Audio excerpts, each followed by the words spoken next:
So I actually saw this first movie 2 weekends ago, but didn't put out a review so I could put out my April Fool's video, because I really needed that time. Do you know how hard it is to play a black screen for half an hour? Raya and The Last Dragon has 4 directors listed on IMDB, so I'm not going to list examples of other work they have done because I don't want to waste your time. It's directed by Don Hall and Carlos Lopez Estrada, and co-directed by Paul Briggs and John Ripa. It also has 8 writers. Okay, now I'm shocked that this didn't turn out to be a total mess. It is a fantasy story about the titular Raya, who wants to bring back the last dragon from her slumber to save the world from an evil force that basically takes the form of black smoke that turns people into stone.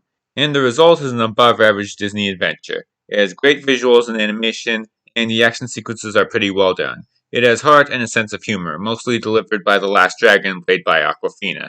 The fantasy world that it takes place in is vast and fully realized. In fact, it kinda adds to something that I guess I'd put as a complaint, that since it's just one movie, it feels like it might not have enough time to fully explore said world or the story. The movie does at times feel like it may have too much story for a 2-hour runtime, and it feels like it would be better suited as a series.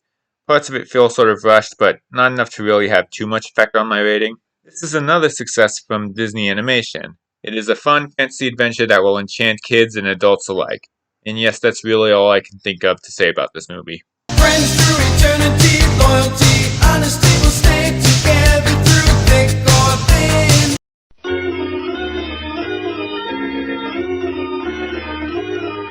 This is Tokyo, once a city of 6 million people. What has happened here was caused by a force which, up until a few days ago, was entirely beyond the scope of man's imagination.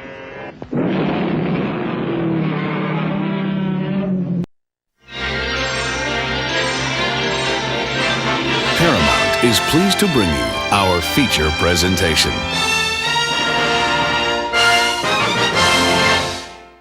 And now on to Godzilla vs. Kong, the movie that demands to be seen in theaters. I saw it at home because that's where my friends wanted to see it. I might go watch it again later at the theaters to get the full experience, we'll see. From Adam Wingard, director of The Guest and You're Next. His last film was also an adaptation of a Japanese product. Spoiler alert, this one is a lot better. So this movie is about, well, Godzilla fighting Kong, and it is pure escapist entertainment, which I guess is what we need after the past year. It is a pure action movie that is basically a B-movie on a big budget, but never pretends that it isn't. The monster sequences are intense, brutal, and above all, fun to watch. However, the human characters are not on the same level. In fact, watching them is kind of boring, more so than in the first Godzilla and Kong movies. While I agree mostly with the majority of people that it was good that they didn't waste time with human drama that hasn't been that good in the past, I feel like for the other ones, except for King of the Monsters, the fact that they at least tried to make them interesting still gave it something that made these scenes watchable. But then again, we're here for the fight, and for a lot of the movie's runtime, they know to back off for the big scenes. And it all leads up to a climax that might be a franchise high. This movie does exactly what the title says. Godzilla does fight Kong. It may not have the fun characters of something like the Marvel Universe, and overall probably won't satisfy everyone who will flock to it just because it's the first blockbuster movie in some time, but it does what it wants to do very well. It's just as good as somebody who saw the previous 3 movies could reasonably hope for.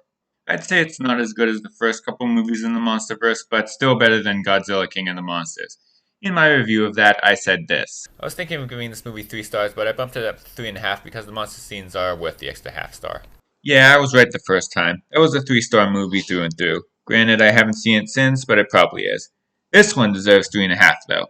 This was once again escapist entertainment. It will take you away from this 3D world to a more magical one where people have to deal with giant monster attacks all the time. You know, suddenly wearing a mask doesn't seem so bad now. I can swallow a bottle of alcohol in a feel like